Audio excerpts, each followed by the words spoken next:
kegiatan ini di Pantai Sepanjang. Tadi ada 2 lokasi yang kita coba berdasarkan saran dari tim Sarlinmas. Jadi ada satu di sebelah timur dari Pantai Sepanjang dan satunya di sebelah barat.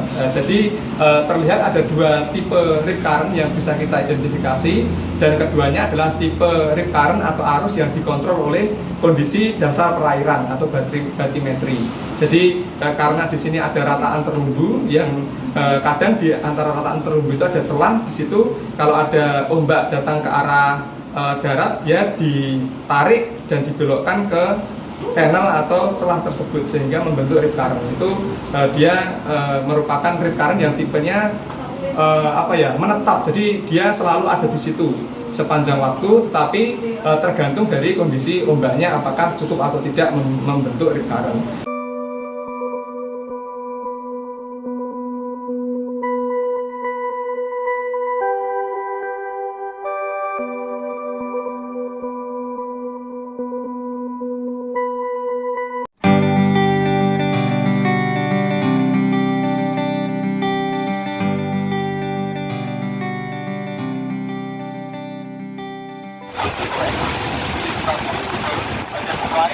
Now we are using the current STS system because any one of you know the current is normally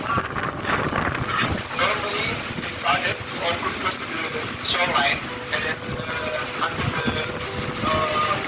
there are also another type of rip current that control, for example, by the rear, for example, if you have structures or the and then the wind. This looks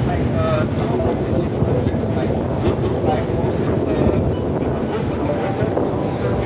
in America, you call it like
but now this is the color is orange. Like this is like very nice that we normally use for the nature. So it's safe at all. It's not harming any.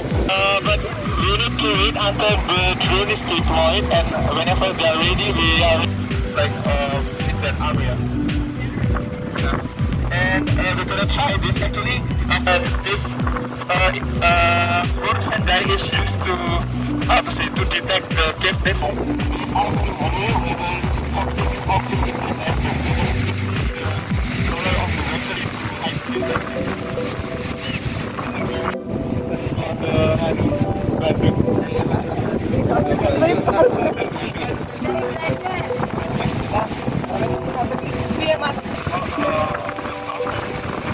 inside this water it will like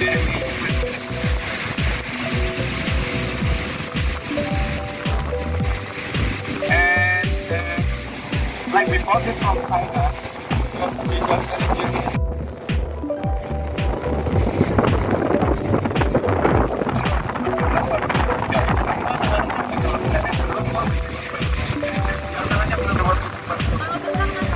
very biasa nanti tanggal baru terakhir ada konten berapa kapan Pak?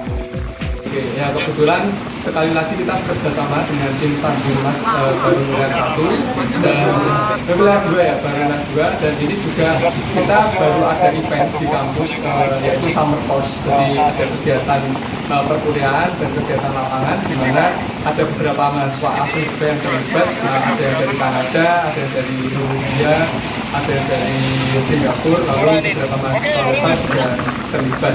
Jadi hari ini kita mengadakan eksperimen untuk mendeteksi rip current atau dalam bahasa Indonesia arus lepas atau biasanya arus balik.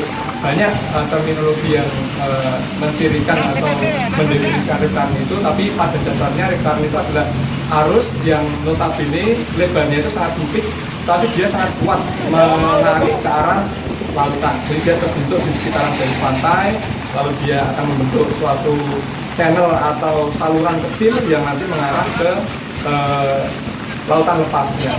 Nah, rip current ini adalah salah satu ancaman besar yang di seluruh dunia, bahkan setiap tahunnya menelan puluhan hingga ratusan korban mereka tenggelam.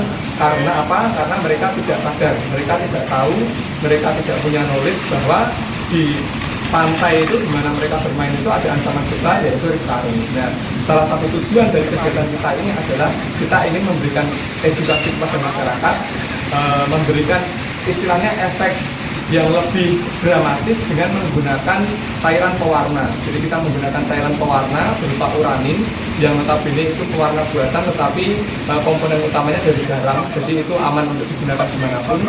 Biasanya itu digunakan untuk penelusuran gua, untuk mencari jaringan gua. Tapi di sini kita gunakan untuk mendeteksi kemana arah dan kecepatan arus rip current tersebut. Karena kalau tidak diberi pewarna itu akan sangat susah mendeteksi atau menunjukkan di mana rip current itu berada. Maka dengan kita tuangkan pewarna ke dalam air, itu akan dengan sendirinya terbawa arus dan mengarah ke tengah laut atau ke zona lautan lepas, sehingga dari situ kita secara visual bisa melihat dengan jelas. Nah, bagi masyarakat awam yang notabene tidak pernah tahu atau tidak memiliki pengetahuan terkait apa itu rip current, hal ini bisa sangat membantu mereka dalam memahami bahwa sebenarnya ada ancaman yang sangat nyata tetapi tidak kelihatan. Nah, itulah tujuan kami di sini adalah untuk memberikan edukasi dan utamanya efek yang mungkin nanti bisa secara luas dirasakan, karena melalui kegiatan kecil ini kami berharap nantinya bisa dipublikasikan melalui sosial media ataupun media lain sehingga